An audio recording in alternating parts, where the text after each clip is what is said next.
Prepare-se para uma expedição arqueológica. O Discovery na escola vai entrar em território desconhecido em A História da Mesoamérica. Primeiro, vamos explorar a complexa capital de uma antiga civilização em Tenochtitlan, cidade asteca. Depois, vamos cruzar o oceano e saber como as Américas foram conquistadas em A Europa em direção ao Ocidente. Em seguida, vamos saber como os conquistadores desmantelaram poderosos impérios em A Conquista Espanhola das Américas. Finalmente, vamos revelar a identidade de uma múmia em A Misteriosa Rainha Maia. Culturas em conflito a seguir. Fique atento às atividades propostas.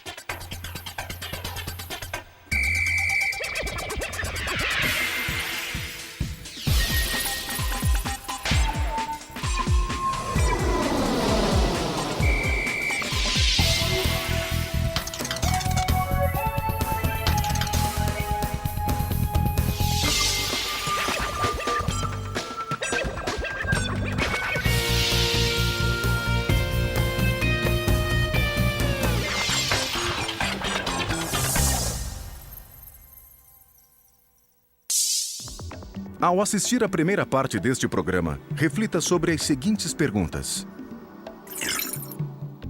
O que ajudou a Espanha a conquistar os astecas? Que perigos exploradores europeus enfrentaram no Novo Mundo? Impérios prósperos e sofisticados reinavam no que hoje chamamos de América Latina muito antes da chegada dos exploradores espanhóis. O Império Azteca se expandia muito além do Planalto Mexicano.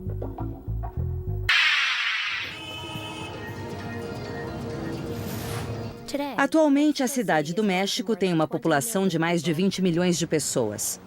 É a capital do México e sua maior cidade. Há 500 anos, havia outra cidade neste lugar. Esta cidade se chamava Tenochtitlan e era a capital do Império Azteca. Tenochtitlan foi descoberta em 1325, quando os astecas chegaram ao Vale do México, vindos de sua terra natal, mais ao norte. Com o tempo, os astecas se tornaram hábeis engenheiros, arquitetos, artistas, matemáticos e astrônomos. Eles construíram sua obra-prima, Tenochtitlan, em uma ilha pantanosa do lago Texcoco. A cidade era ligada ao continente por 3 trilhas de pedra. Como a água da ilha não era potável, os astecas construíram aquedutos para transportar a água de nascentes próximas. Cerca de 200 mil pessoas viviam nesta cidade. Ela era dominada por um imponente templo, com a altura de um prédio de 12 andares, o Templo Maior. Era aqui que os astecas celebravam as cerimônias religiosas mais importantes. A religião dominava a sociedade asteca. Os sacerdotes formavam um poderoso grupo social e político.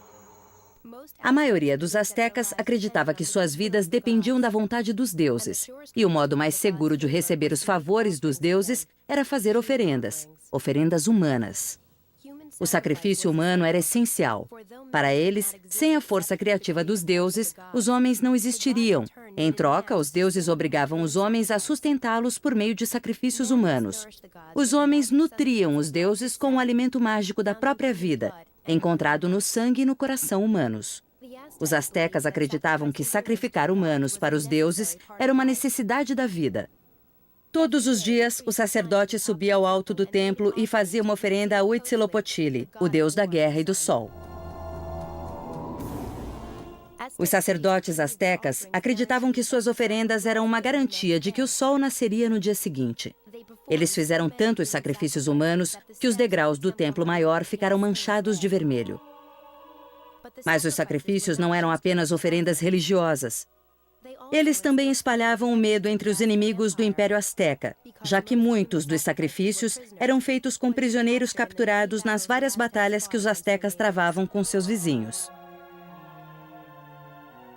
Por mais de 200 anos, os astecas usaram força militar, diplomacia e medo para formar um império.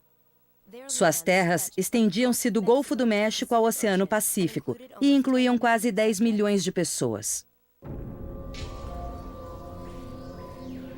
Eles possuíam o maior e mais poderoso império da Mesoamérica quando um pequeno exército de conquistadores espanhóis chegou, em 1519.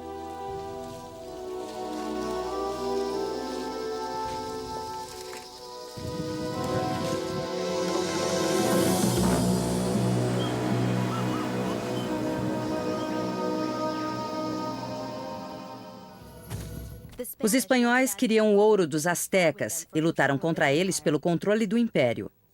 No espaço de 6 anos, os espanhóis e índios aliados derrubaram o último rei asteca e acabaram com o império.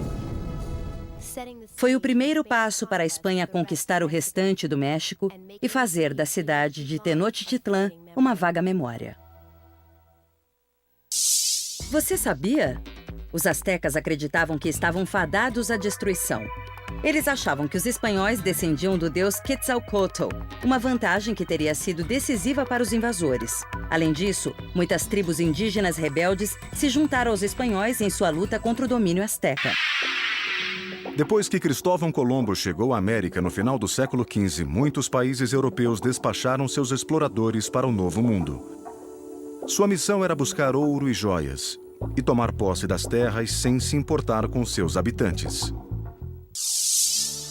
Em 1492, Cristóvão Colombo partiu da Espanha em direção ao Ocidente, cruzando o Oceano Atlântico. Seu objetivo era descobrir um caminho marítimo que levasse à Ásia. Em vez disso, ele chegou às ilhas do Mar do Caribe, onde nenhum europeu havia chegado antes. Ele desembarcou no Novo Mundo. O viking Leif Erikson havia chegado à América do Norte quase 500 anos antes. Mas a viagem de Colombo provocou um enorme impacto. Quando Colombo voltou à Espanha contando do ouro e das riquezas, o rei Ferdinando e a rainha Isabel rapidamente financiaram mais viagens. Mais tarde, os europeus descobriram que não estavam explorando áreas desconhecidas da Ásia, mas uma terra totalmente nova. Uma área que seria chamada de América e teria grandes movimentos culturais. Os europeus se instalaram e exploraram muitas partes das Américas. Eles introduziram alimentos, plantas e animais nas novas terras. Trouxeram trigo, cenoura e arroz, além de vacas, cavalos e galinhas.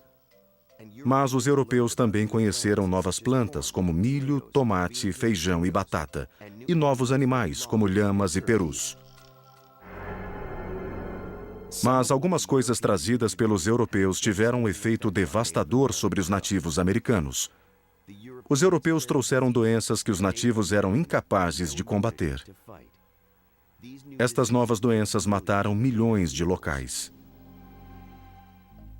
Estas mortes facilitaram a vitória dos conquistadores, que eram soldados exploradores, sobre os nativos americanos, permitindo que ganhassem grandes fortunas. Hernán Cortés levou seu exército de 500 conquistadores ao México em 1519. Ele estava determinado a fundar uma colônia espanhola. No início, o relacionamento entre os conquistadores e os astecas que viviam no México foi amigável. Mas Cortés e seus homens queriam se apropriar das riquezas dos astecas. Em 1521, Cortés finalmente derrotou os astecas e tomou a cidade de Tenochtitlán, a capital asteca. Em seu lugar, ele construiu aquela que mais tarde seria conhecida como Cidade do México. Logo depois, em 1530, o conquistador Francisco Pizarro derrotou o Império Inca na América do Sul. Ele também conseguiu uma grande fortuna para a Espanha com esta conquista. A Espanha foi o primeiro país europeu a reivindicar terras no Novo Mundo. Mas as notícias sobre o sucesso se espalharam rapidamente. Logo, outros países mandaram seus aventureiros para a América. Inglaterra, França e Holanda também queriam uma parte das riquezas do Novo Mundo. Eles queriam usá-la para aumentar o poder de seus próprios governos. E tinham motivos religiosos. A Inglaterra e a Holanda faziam parte de um movimento chamado Reforma Protestante. Eles romperam com a Igreja Católica. A reforma provocou uma grande divisão na Europa. A Inglaterra e outros países protestantes se tornaram rivais ferrenhos de países católicos como a Espanha. A França colonizou o Canadá e o Vale do Rio Mississippi e enriqueceu comercializando peles com os nativos americanos. Mas na América do Norte, assim como havia acontecido na América do Sul, os nativos sofreram com a chegada destes europeus. Muitas pessoas morreram com as doenças trazidas e os sobreviventes tiveram seu estilo de vida alterado. Depois que Henry Hudson explorou as terras do estado de Nova York, os holandeses fundaram uma comunidade chamada Fort Orange. E assim como os franceses começaram a negociar peles com os nativos americanos. Logo, os holandeses fundaram mais colônias na região. Eles até compraram a ilha de Manhattan, que viria a se tornar a cidade de Nova York, por $24.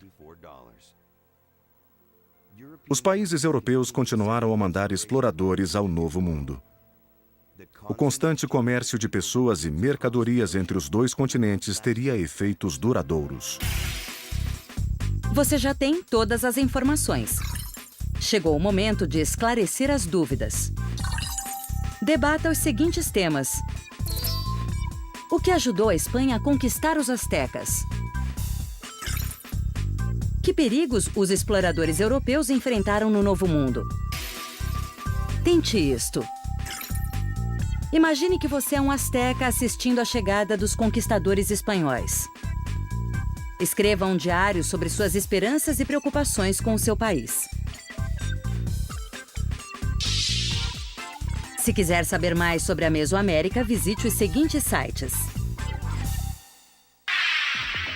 Ao assistir à segunda parte deste programa, reflita sobre as seguintes perguntas.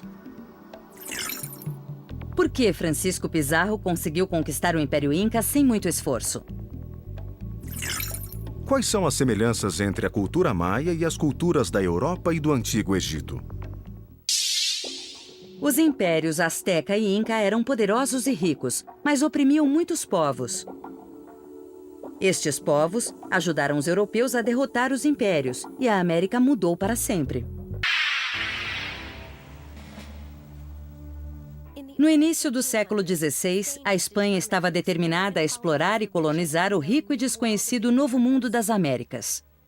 A Espanha mandou soldados aventureiros, conhecidos como conquistadores, para cruzar os mares e buscar riquezas e glória na nova terra. Um destes conquistadores foi Hernán Cortés. Ele desembarcou com 500 soldados nas terras que hoje pertencem ao México. As estranhas armas, armaduras e a brutalidade dos conquistadores instalaram o medo e o terror entre os nativos que eles encontraram. Como sinal de boa vontade, uma tribo de índios americanos ofereceu ouro e escravos a Cortés. Entre os escravos estava a jovem Malitzan, também conhecida como Dona Marina. Ela se tornou intérprete de Cortés. Dona Marina contou sobre o próspero Império Azteca. Ela disse que os astecas controlavam quase todo o México, que sacrificavam seus inimigos para os deuses, e que a capital do império, Tenochtitlán, guardava riquezas inimagináveis. Cortés resolveu tomar a cidade azteca e seus tesouros. Mesmo em maior número que os astecas, Cortés ganhou aliados. Durante sua jornada, muitos nativos oprimidos pelos astecas juntaram-se a ele e a seus soldados. Os conquistadores também tinham aliados invisíveis, doenças como a varíola que, sem saber, trouxeram da Europa. Os nativos americanos nunca haviam sido expostos a estas doenças. Após ficarem doentes, milhares morreram. Estas mortes enfraqueceram os astecas. Em 1519, depois de 3 meses de viagem, Cortés entrou em Tenochtitlán. Com muita coragem, ele enfrentou e aprisionou o imperador azteca Montezuma. Cortés manteve Montezuma no poder como um fantoche, já que os espanhóis detinham o real poder. Cortés se apoderou de mais de 100 toneladas de ouro e inúmeras joias e pedras preciosas. Enquanto isso, os astecas estavam impacientes. Finalmente, eles se revoltaram e forçaram Cortés a deixar a cidade. Mas ele se reorganizou e voltou um ano depois com mais aliados índios para retomar a cidade. A poderosa capital asteca foi arruinada. Sobre suas cinzas, Cortés construiu uma nova cidade espanhola, que um dia se tornaria a Cidade do México. O sucesso de Cortés no México foi imitado na América do Sul por outro conquistador, Francisco Pizarro. Assim como Cortés, Pizarro sonhava em encontrar ouro e glória no Novo Mundo. Quando chegou ao Peru em 1531, ele procurou os Incas. Dizia-se que os Incas possuíam grandes depósitos de ouro. Pizarro tinha um exército de 170 soldados, uma tropa menor que a de Cortés quando ele invadiu o México. Mas Pizarro soube que os Incas estavam enfraquecidos devido a uma recente guerra civil. Esta fraqueza o colocou em vantagem.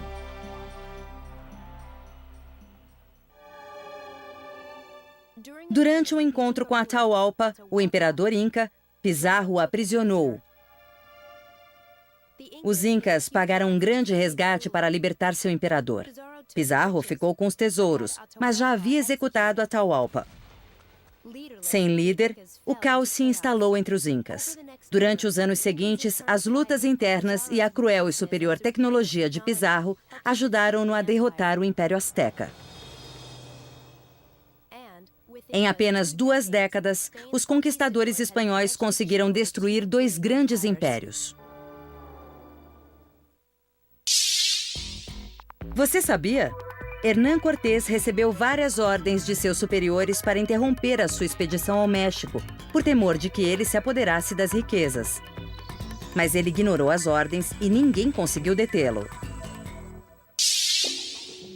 Cientistas descobriram a múmia de uma mulher em uma tumba com ornamentos. Ela foi uma mulher poderosa, talvez até a rainha de um grande império. A tecnologia vai ajudar a desvendar o mistério que ronda esta mulher maia. Palenque, no México. Um império maia como nenhum outro. Exploradores europeus descobriram suas ruínas há quase um século, mas Palenque ainda guarda muitos mistérios. Um em particular atormenta arqueólogos e cientistas. A identidade e a história de uma mulher desconhecida, cujos restos mortais foram descobertos em 1994. Seus ossos estavam cobertos com um pó vermelho, o cinabre, por isso ela foi chamada de a Rainha Vermelha de Palenque.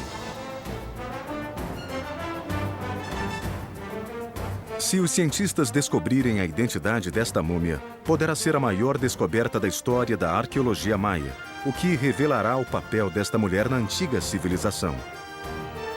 Vera Tisler é bioarqueóloga. Ela mescla a ciência com o estudo de civilizações antigas. Ela foi atraída pelo mistério da Rainha Vermelha e acredita que seus estudos podem revelar sua identidade. A informação que temos veio de várias fontes e está incompleta.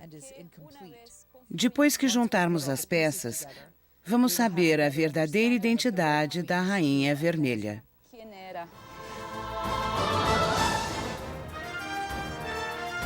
Agora, os testes de DNA, os exames com carbono 14 e a reconstrução facial ajudarão Vera a determinar a identidade da Rainha Vermelha de Palenque.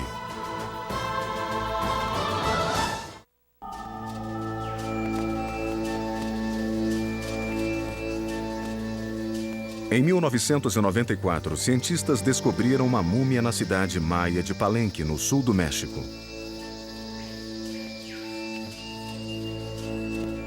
A múmia de mulher ficou dentro de um sarcófago de pedra calcária por aproximadamente 13 séculos. Mas sua identidade é um mistério. Ela costuma ser citada como a Rainha Vermelha de Palenque. Agora, bioarqueólogos estão examinando os ossos e outros objetos da tumba para descobrir quem ela era. A descoberta da Rainha Vermelha foi um fato notável aqui em Palenque. É uma das tumbas mais ricas já descobertas. A única coisa comparável a isso aqui é a tumba de Pakal. Pakal, o Grande, reinou em Palenque por volta de 603 a 683 depois de Cristo. Ele foi responsável pelo aumento da influência política da cidade durante o Império Maia. Ele encomendou algumas das maiores obras de arte da história maia. Sua tumba foi descoberta em 1952. Os cientistas esperam que isso ajude a desvendar o mistério da Rainha Vermelha. A pirâmide de Pakal é o principal foco desse lugar. E a associação da Rainha Vermelha com a pirâmide a trouxe para o centro da questão. Ela é parte da equação.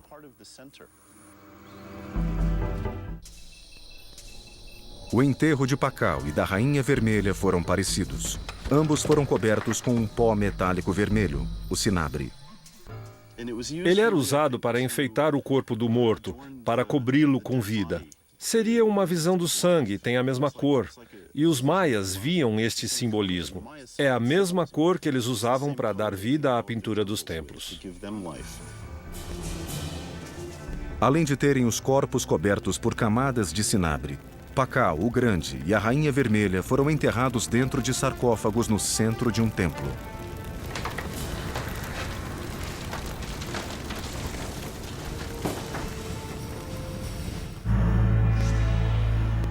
Há 3 candidatas para assumir a identidade da Rainha Vermelha. O desenho da primeira candidata está no sarcófago de Pakal. Devido à semelhança dos enterros, os cientistas vão examinar o DNA de Pakal, o Grande, e da Rainha Vermelha para saber se eles foram parentes.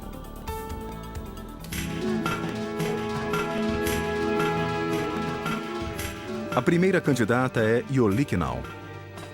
Ela ficou no poder de 583 a 604 depois de Cristo e foi a primeira e única mulher a governar Palenque.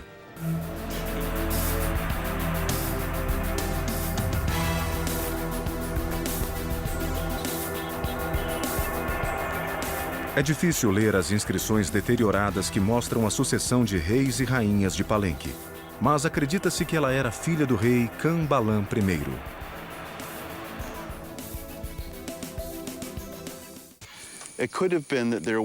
Pode ser que tenha havido uma guerra. Palenque pode ter sido derrotada e não sabemos. Pode ter havido uma interrupção na sucessão normal. Algum herdeiro pode ter morrido numa época anterior da história de Palenque. Uma mulher reinando no Império Maia era uma raridade no século VI.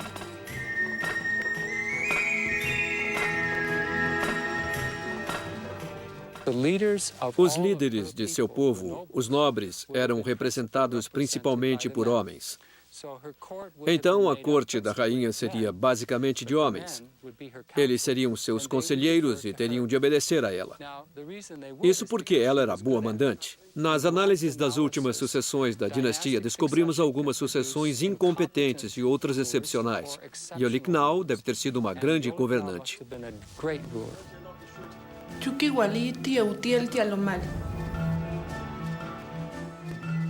Palenque foi um império poderoso durante o reinado de Ioliknau. É uma prova de que ela foi uma grande líder, numa época em que os homens detinham o poder.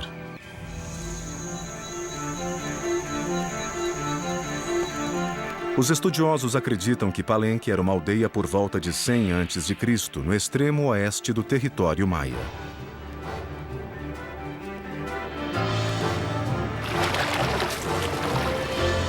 A cidade cresceu rapidamente graças à abundância de alimento. Quando Ioliknau assumiu o trono, Palenque era a capital do Império Maia.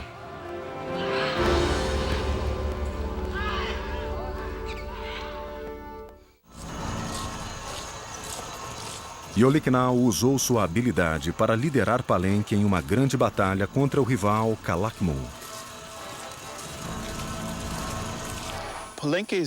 O maior inimigo de Palenque era o Império de Calakmul, no extremo leste. No final do século VI, a tensão entre eles aumentou bastante.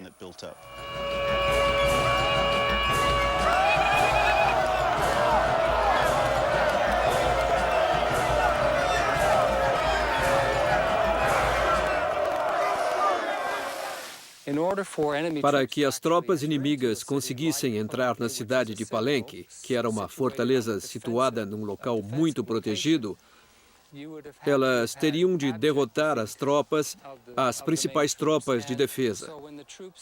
Então, quando as tropas inimigas entraram na cidade, provavelmente elas chegaram preparadas para profanar os templos sagrados da cidade e para humilhar a família da governante e assim dominar Palenque.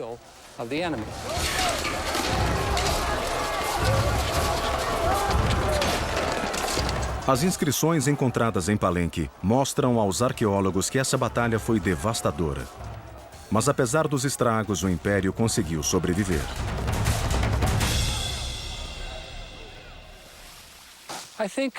Acho que se quisermos entender como Ioliknau se comportou como líder durante a guerra, é só lembrar de mulheres contemporâneas que governaram seus países, como Indira Gandhi e Golda Meir. Elas tiveram um comportamento perfeito nos períodos de guerra durante seus governos. Ioliknau morreu em 604 d.C. Ela foi considerada uma líder de sucesso, mas morreu enquanto Palenque estava envolvida em conflitos com Calakmul. Os cientistas tentarão descobrir se a Rainha Vermelha é a múmia de Ioliknau.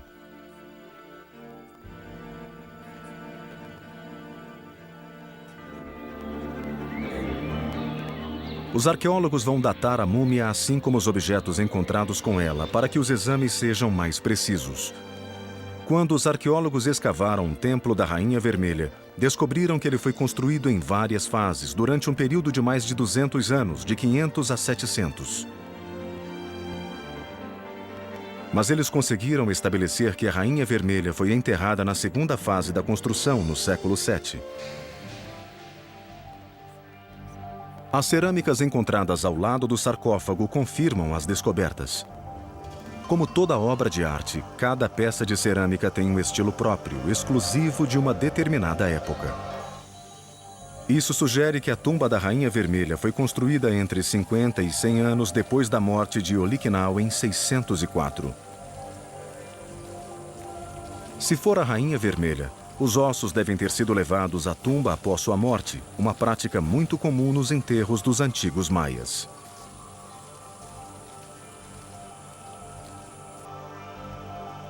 O esqueleto da Rainha Vermelha vai ajudar a determinar se ela é Ioliknau. Havia outros esqueletos na tumba da Rainha Vermelha. Um menino de 8 anos e uma jovem foram encontrados próximos ao seu sarcófago. Ao contrário da Rainha Vermelha, eles não estavam cobertos com cinadre. Os minerais e a água que se infiltraram na tumba conservaram os ossos em condições quase perfeitas. Todos os ossos foram enviados a um laboratório em Miami para serem datados. Os arqueólogos esperam confirmar ou desmentir os achados que sugerem que a Rainha Vermelha foi enterrada por volta de 700 d.C. Recebemos 3 ossos para analisar, e um deles era vermelho. Era uma amostra muito diferente.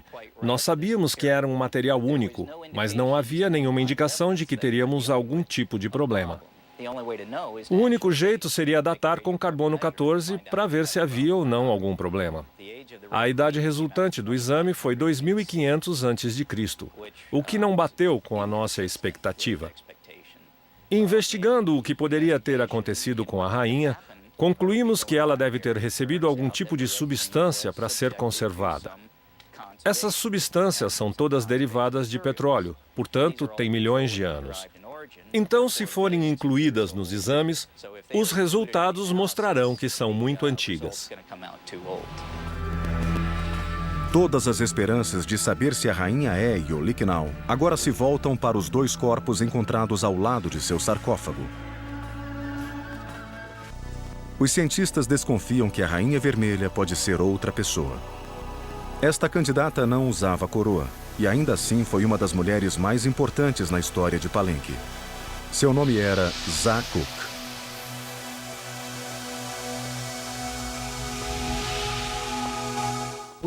Conhecemos casos de mulheres que foram rainhas excepcionais, mas nunca governaram uma dinastia. Sabemos que elas produziam reis. Elas queriam assegurar que seu filho assumiria o trono e não o filho de uma rainha rival.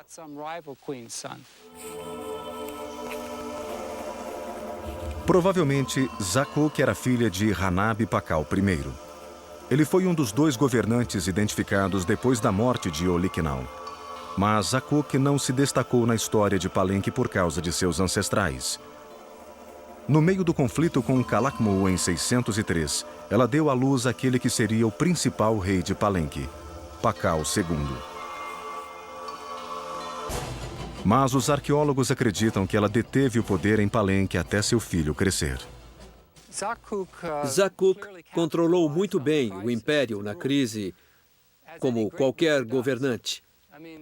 Era uma coisa normal. A maneira de medir a grandeza de um governante, em qualquer época, é durante uma crise. Zakuk não usou a crise em proveito próprio. Seu povo necessitava de um líder durante aquele período, e ela fez isso. Se não tivesse liderado seu povo, ela não faria parte da história de Palenque. Em 615, Zakuk passou a coroa de Palenque a seu filho. Aos 12 anos, o menino tornou-se o novo governante de Palenque. O papel de Zakuk não terminou com a coroação do filho.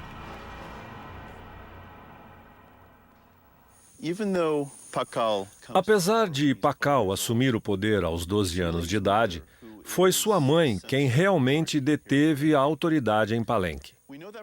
Sabemos disso por várias razões. Uma delas é que não há registro de Pakal ou sobre Pakal durante muitos e muitos anos até a morte da mãe. Ele ostentava o título de rei, mas quem exercia a verdadeira autoridade era ela. As evidências sugerem que, além de ser a rainha-mãe, ela administrava os acontecimentos políticos no império. O DNA vai revelar se a Rainha Vermelha foi a mãe do maior rei de Palenque. Para estabelecer se a Rainha Vermelha tem relação com Pakal o Grande, a bioarqueóloga Vera Tisler realizou exames de DNA nos ossos. Apesar de o pó de cinabre ter conservado os restos mortais da Rainha Vermelha, ele dificulta sua identificação. Na verdade, o cinabre se juntou ao DNA da Rainha Vermelha. Seria como jogar um punhado de areia em um algodão doce. A areia se junta ao algodão doce. Jogando bastante areia e misturando, a trama do algodão doce se quebra. Quando o filamento do DNA da Rainha Vermelha se ligou ao cinabre, sua trama se fragmentou.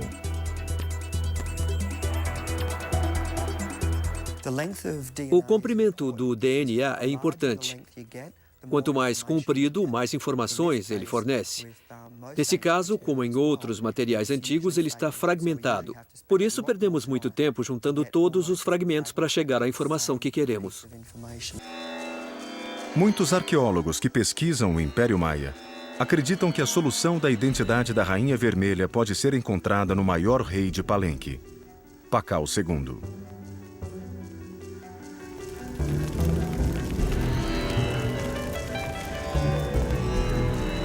Em 626, 10 anos depois de ser designado rei por sua mãe, Pakal casou-se com Tsakubu Ahau. Ela é outra provável candidata à Rainha Vermelha.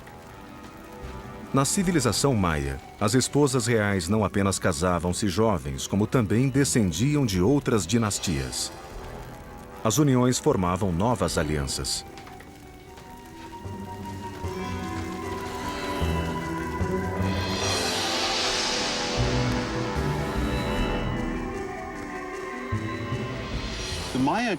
As rainhas maias que conhecemos não costumam ser do Império Maia. Elas se casavam com os reis locais, tanto para conquistar impérios, como para se aliar a eles. A mesma coisa que aconteceu na Europa medieval, aconteceu com os maias. Muitos laços diplomáticos foram concretizados através de casamentos entre impérios diferentes. É muito difícil apontar a origem de Tzachbuahal. Muitas pessoas acreditam que ela é de outro lugar, mas ainda acham um mistério saber de onde ela veio.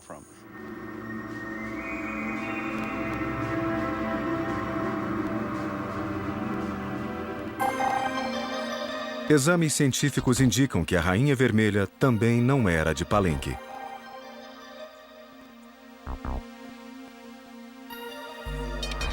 Um elemento químico chamado isótopo de estrôncio extraído dos dentes da Rainha Vermelha foi comparado ao perfil geológico de Palenque.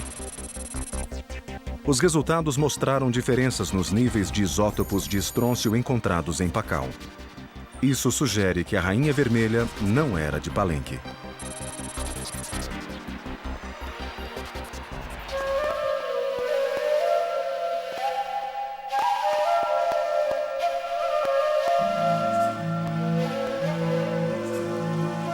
De onde quer que Tzachbuahal tenha vindo, é provável que seu casamento com Pacal tenha sido uma união política para consolidar o império e gerar herdeiros.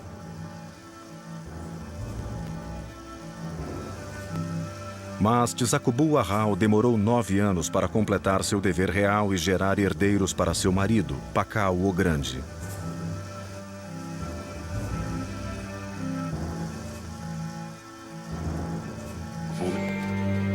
Há várias explicações para o fato de Tzachbuahal não ter gerado herdeiros nos primeiros anos do casamento.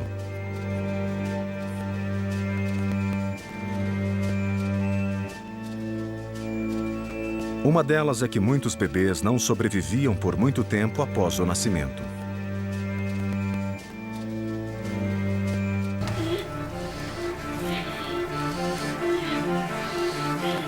Seja como for, 9 anos depois de casada, em 635, Tzachbuahal gerou um herdeiro. 9 parecia ser seu número de sorte, já que depois de mais de 9 anos, ela gerou o segundo herdeiro. Seus 2 filhos governaram Palenque.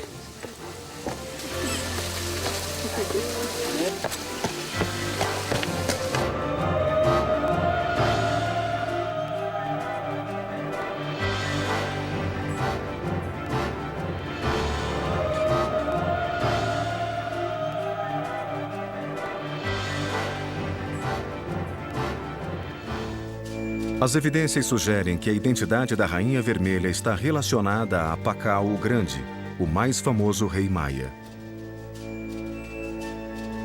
Aproximadamente em 640 d.C., na metade de seu reinado, Pacal concentrou esforços na construção de seu memorial. Acredita-se que a cripta tenha sido esculpida em um leito rochoso, onde o sarcófago do rei foi instalado mais tarde. Em seguida, a pirâmide foi construída ao seu redor. O altar no topo da pirâmide comunicava-se com a câmara funerária por uma escadaria interna de 25 metros de altura. Após a morte de Pacal, a câmara foi preenchida com cascalho e, quando a tumba foi descoberta, demoraram 4 anos para removê-lo. Os cientistas acreditam que a tumba da Rainha Vermelha foi construída mais ou menos na mesma época. Acho que a localização da tumba da Rainha Vermelha, que foi construída perto da pirâmide funerária de Pacal, é a pista mais importante que temos para descobrir sua identidade. Isso indica que é uma pessoa que tinha laços familiares com Pacal. Sua esposa, Tzachbuahal, não viveu para ver seu reinado em toda a sua glória. Ela faleceu em 672 e seu marido morreu 11 anos depois, após imperar por quase 70 anos.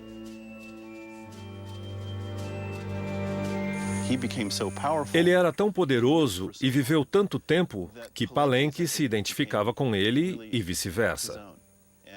Muitos anos depois, Palenque ainda era conhecida como a cidade de Pacal. Seus filhos, seus netos, se referiam a Pacal como a maior figura da história de Palenque. Vera Tisler, a bioarqueóloga que desde 1997 tenta identificar a identidade da Rainha Vermelha, acredita que a esposa de Pakal é a melhor candidata. Ela fez uma reconstrução bidimensional da face da rainha com base no crânio da múmia. Depois comparou os desenhos das mulheres dignatárias de Palenque, inclusive Tsakubu Ahau. A reconstrução facial do crânio da Rainha Vermelha tem semelhanças com a representação de Tsakubu Ahau feita em estuque.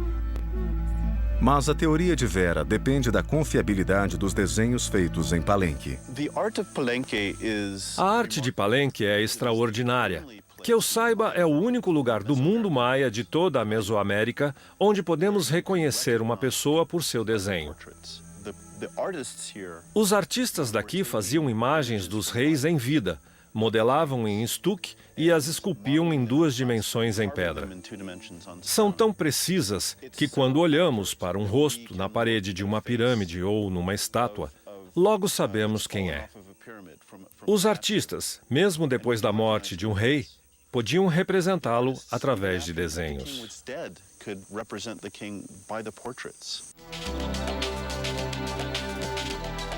Karen Taylor é uma das maiores artistas forenses do mundo e foi convidada a ajudar a realizar o desejo de Vera Tisler. Karen também é consultora do FBI e trabalha com a polícia de Austin na identificação de vítimas de assassinatos. Em breve, Vera poderá olhar para o rosto da Rainha Vermelha.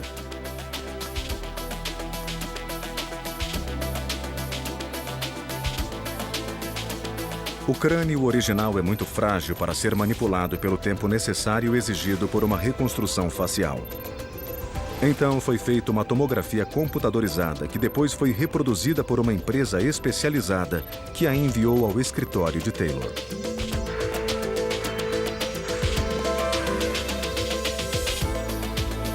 O processo de criação dos tecidos da face começa com a aplicação de marcadores de tecidos em locais específicos do crânio. Antropólogos criaram tabelas com a densidade média dos tecidos usando diferentes grupos ancestrais como referência. Depois que os marcadores são colocados, basta ligar os pontos.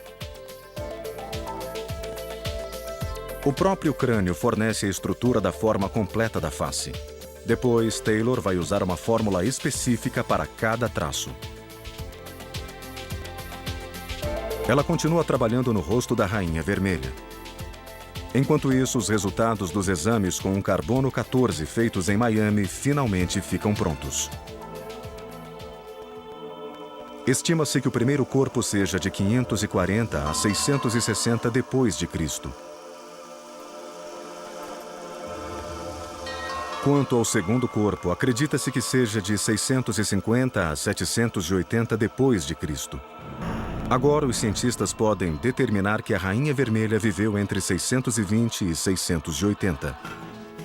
Vera Tisler pode eliminar Ioliknal da lista de candidatas.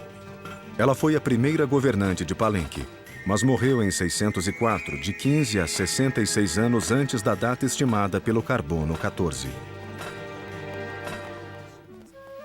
Enquanto os cientistas esperam pelos próximos resultados para identificar a Rainha Vermelha, Vera Tisler viaja para Austin, no Texas, para ver o rosto que Karen Taylor criou.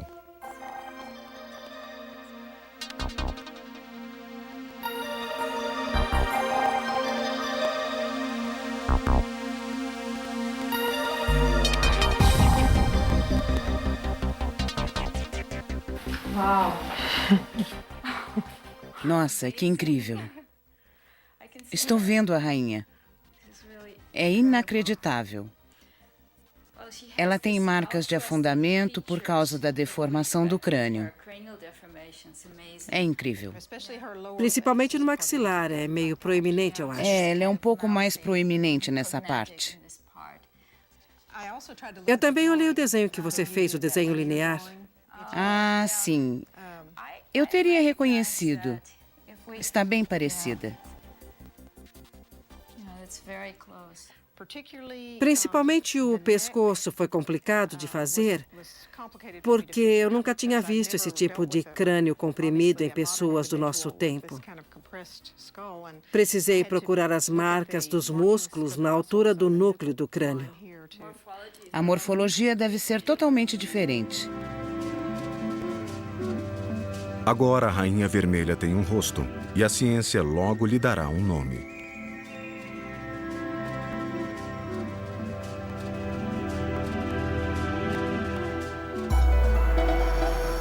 Depois de 2 anos e inúmeras tentativas, finalmente Carney Matheson conseguiu comparar o DNA da Rainha Vermelha com o de Pacal. Em minutos, Vera Tisler desvendará o enigma que a fez viajar centenas de quilômetros de Palenque.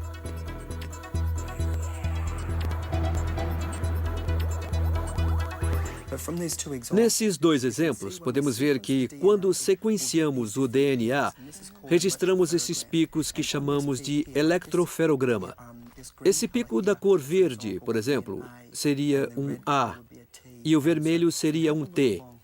Se olharmos bem aqui, vamos notar que há 2 sequências e que há uma diferença entre essas 2 sequências. É o que identificamos como polimorfismo. Depois de identificar o polimorfismo, podemos dizer se essas sequências são iguais ou se são diferentes.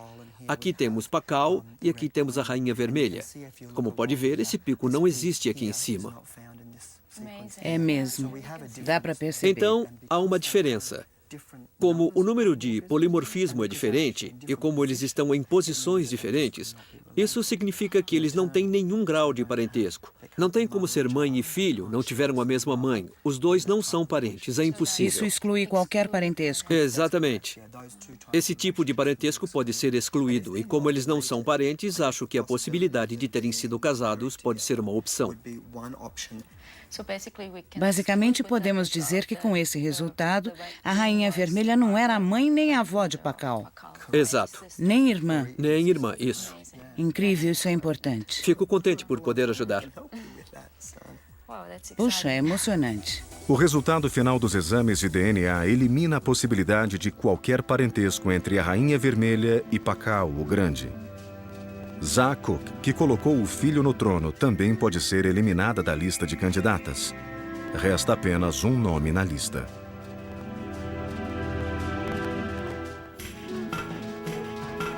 O mistério da Rainha Vermelha de Palenque mexeu igualmente com arqueólogos e cientistas. A tradução dos hieróglifos dos monumentos de Palenque e os recentes acontecimentos científicos ajudaram a descobrir a identidade da múmia.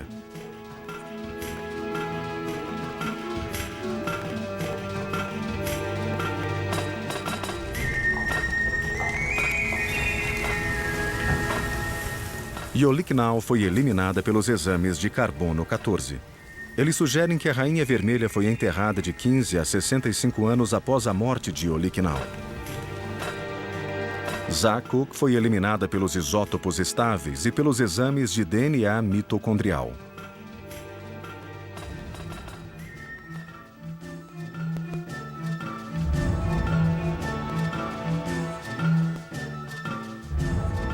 Zakbu Ahau, a esposa de Pacal, é a única candidata restante.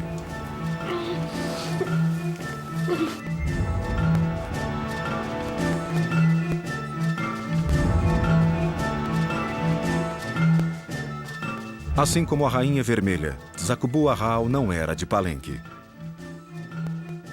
Se os epigrafistas estiverem certos, ela era uma adolescente quando se casou com Pacal em 626. Ela teve 3 filhos num período de 22 anos e morreu com quase 60 anos, o que coincide com a idade estimada da Rainha Vermelha.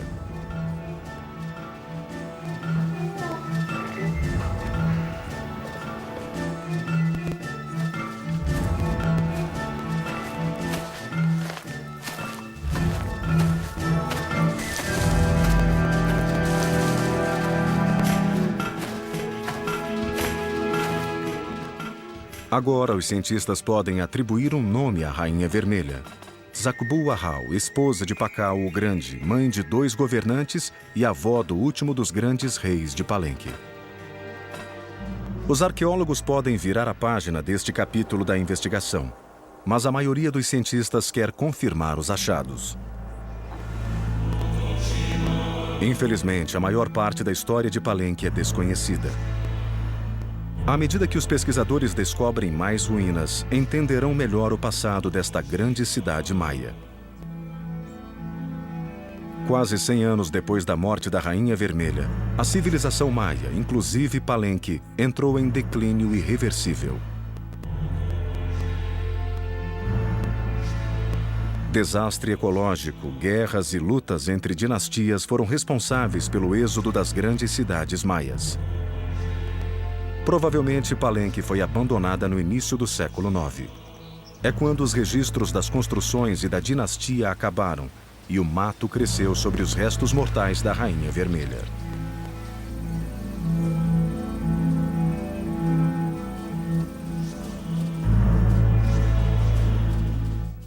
Vivi numa época muito diferente. Uma época em que vi minha civilização florescer e se desenvolver muito mais do que as dos Incas e Astecas.